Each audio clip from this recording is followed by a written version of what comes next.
নমস্কার বন্ধুরা, আমার চ্যানেল খাদ্যরসিক বাঙালিতে আপনাদের সবাইকে স্বাগত। আশা করি সকলে খুব ভালো আছেন।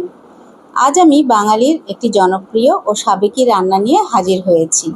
আমার আজকের রান্না হলো অনুষ্ঠান বাড়ির স্টাইলে পটল চিংড়ি রেসিপি।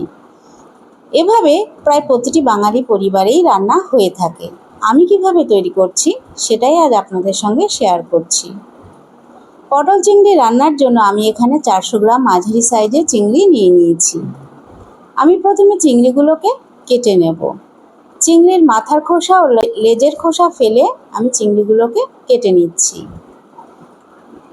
এভাবে প্রত্যেকটা চিংড়ি আমি একইভাবে কেটে নিচ্ছি।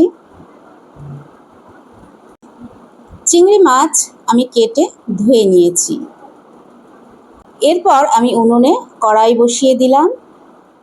তেল গরম হলে আমি এর মধ্যে কেটে রাখা আলুর টুকরো দিয়ে দেব। আলুগুলোকে আমি কিউব করে কেটে নিয়েছি।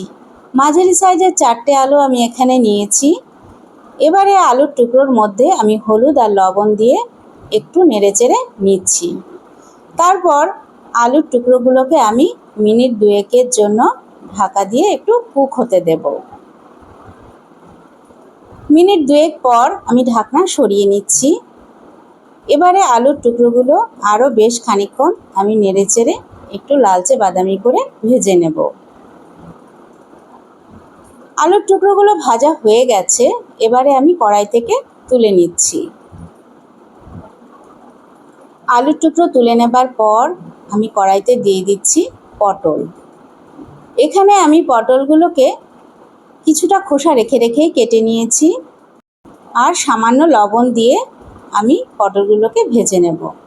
পটল ভাজার সময় আমি কোনো হলুদ দেব না।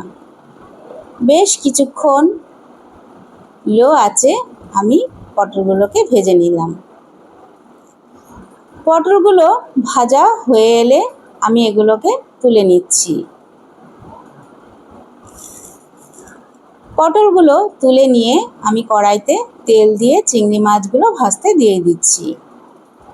প্রথমে একটু চিংড়ি মাছ নেড়েচেড়ে জল শুকিয়ে নিচ্ছি।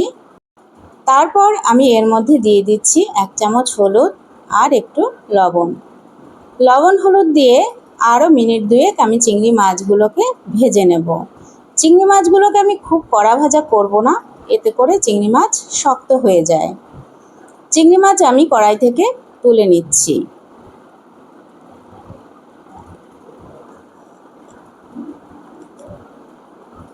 এরপর ওই কড়াইতেই আমি আরও কিছুটা তেল দিয়ে দিচ্ছি আর দিয়ে দিচ্ছি 1 চামচ ঘি।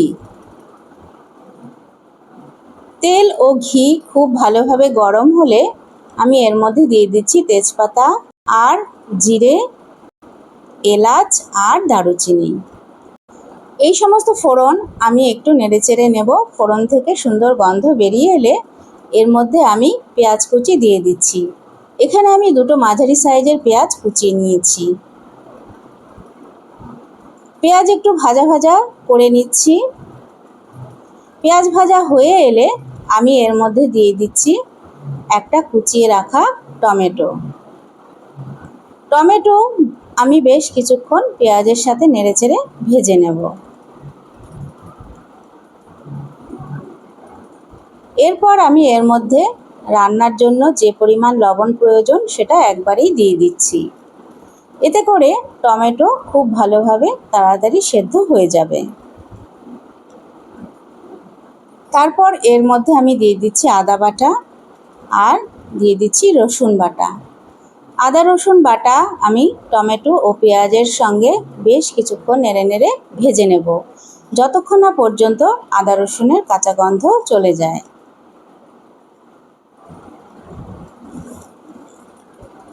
এবারে আমি এর মধ্যে একে একে দিয়ে দিচ্ছি হলুদ গুঁড়ো, ধনে গুঁড়ো, জিরে গুঁড়ো আর দিয়ে দিচ্ছি আমি লঙ্কা গুঁড়ো।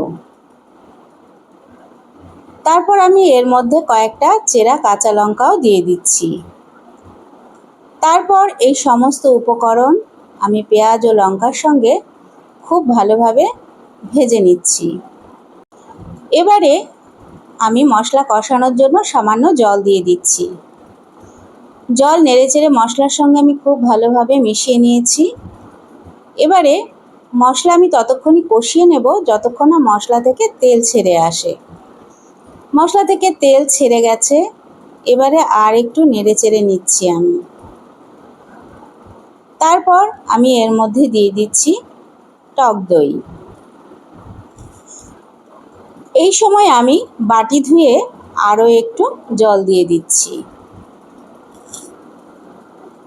তারপর খুব দ্রুত হাতে আমি টক দই মশলার সঙ্গে নেড়ে নিচ্ছি।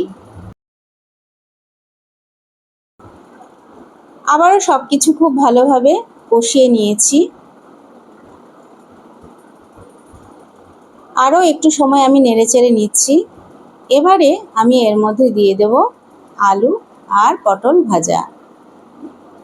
আলু ও পটল ভাজা আমি মশলার সঙ্গে খুব ভালোভাবে নেড়েচেড়ে মিশিয়ে নিচ্ছি। এভাবে নেড়েচেড়ে আমি আলু পটল খুব ভালোভাবে কষিয়ে নেব। এই সময় গ্যাসের ফ্লেম আমি লোতেই রেখেছি।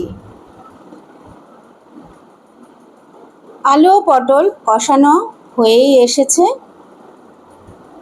আর একটু নেড়েচেড়ে নিচ্ছি। এরপর আমি এর মধ্যে দিয়ে দিচ্ছি ভেজে রাখা চিংড়ি মাছগুলো। চিংড়ি মাছগুলো দিয়েও আমি আরও মিনিটখানেক বেশ ভালোভাবে কষিয়ে নেব।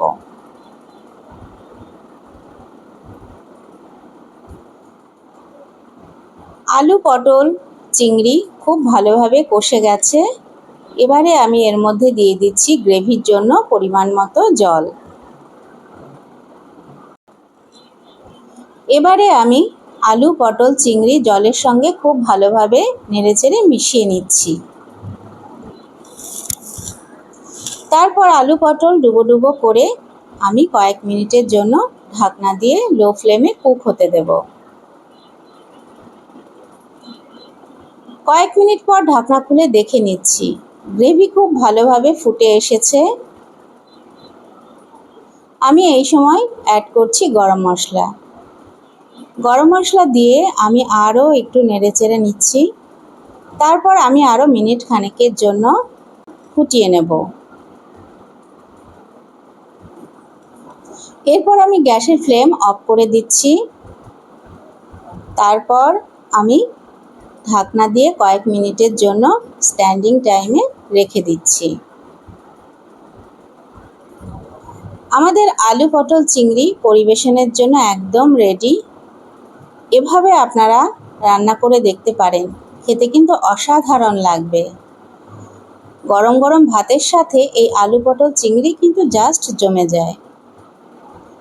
আমার এই রেসিপিটি ভালো লাগলে আমাকে কমেন্ট করে জানাবেন, লাইক শেয়ার করবেন, আর প্লিজ আমার এই চ্যানেলটিকে সাবস্ক্রাইব করতে যেন ভুলবেন না।